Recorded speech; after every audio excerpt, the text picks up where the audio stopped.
नमस्कार दोस्तों, स्वागत है आपका नित्य फैक्ट न्यूज में।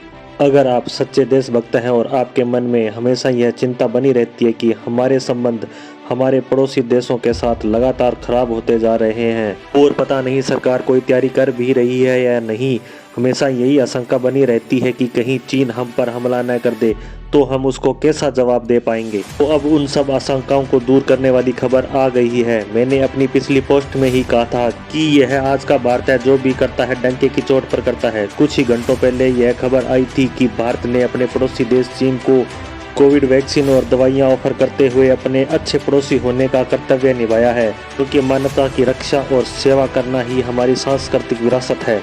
और आज भारत सरकार ने अपने देश और अपनी जनता के प्रति अपने कर्तव्य को दिखाते हुए ऐसा काम कर दिखाया है जो काबिले तारीफ है।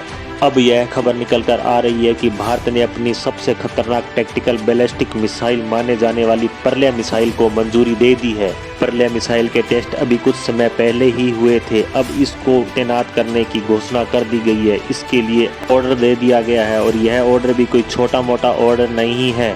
120 मिसाइलों का ऑर्डर दिया गया है जो कि भारत अपने चीन और पाकिस्तान बॉर्डर पर तैनात करने वाला है। पर्ले कोई साधारण मिसाइल नहीं है, यह एक टैक्टिकल बैलिस्टिक मिसाइल है। इसका मुख्य काम दुश्मन की धज्जियां उड़ाना है। अब आप सोच रहे होंगे कि जब भारत के पास एक से बढ़कर एक मिसाइल है तो पर्ले को ही क्यों तैनात किया जा रहा है। इस समय चीन में भारी अशांति फैली हुई है, वह चाहे कोविड को लेकर हो या वहां की राजनीतिक अस्थिरता को लेकर। चीन की जनता सड़कों पर निकल आई है और वह अपने राष्ट्रपति शी जिनपिंग का भारी विरोध कर रही है। इसी प्रेशर को हल्का करने के लिए चीन अपने किसी भी पड़ोसी देश के साथ छेड़छाड़ करने की कोशिश कर सकता है। इसका सबसे बड़ा उदाहरण हमने कुछ समय पहले अरुणाचल प्रदेश में देखा ही था।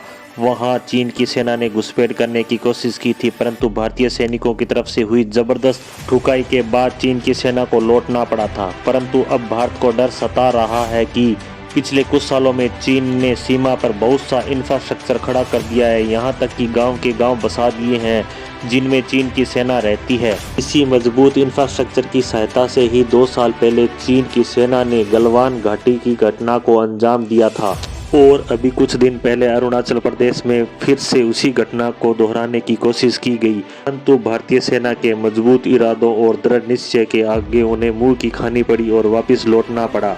वैसे देखा जा रहा है पिछले कुछ सालों में भारत सरकार ने भी अपने इंफ्रास्ट्रक्चर को मजबूत करने के लिए बजट की घोषणाएं की हैं और लगातार विकास कार्यों को अंजाम दिया जा रहा है, परंतु इन सब के बीच भारत सीमा विवाद का स्थायी समाधान चाहता है। परंतु चीन है कि अपनी हरकतों से बाज नहीं आ रहा है। अब भारत की तरफ से पर्ले मिसाइल तैनात हो जाने के बाद चीन को डर बना रहेगा कि अगर हमने भारतीय सीमा में जाकर किसी तरह की घटना को अंजाम देने की कोशिश की तो भारत पर्ले का इस्तेमाल कर सकता है। अब हम बात करते हैं इस मिसाइल की खासियतों के बारे में। पर्ले मिसाइल बनी ही इसी खास काम के लिए है कि यह इंफ्रास्ट्रक्चर को तबाह कर सकती है। वैसे पर्ले मिसाइल की रेंज 500 किलोमीटर ही है, परंतु यह अपने साथ भारी भरकम वारहेड ले जा सकती है, जिससे यह बॉर्डर पर स्थित इंफ्रास्ट्रक्चर, छावनियां, गांव या सैन्य अड्डों को बुरी तरह से तबाह कर सकती है। इसलिए पर्ले मिसाइल को इतनी बड़ी संख्या में तैनात किया जा रहा है। आपको बता दें कि पर्ले मिसाइल की रेंज को घटाया या बढ़ाया भी जा सकता है। वारहेड के वजन को कम कर इसकी दूरी को बढ़ाया जा सकता है, परंतु यह सब सेना पर निर्भर करता है कि दुश्मन की दूरी कितनी है और कितने वारहेड से उसको तबाह किया जा सकता है। आज की पोस्ट को यहीं विराम देते हैं। कृपया चैनल को सब्सक्राइब जरूर करें। धन्यवाद।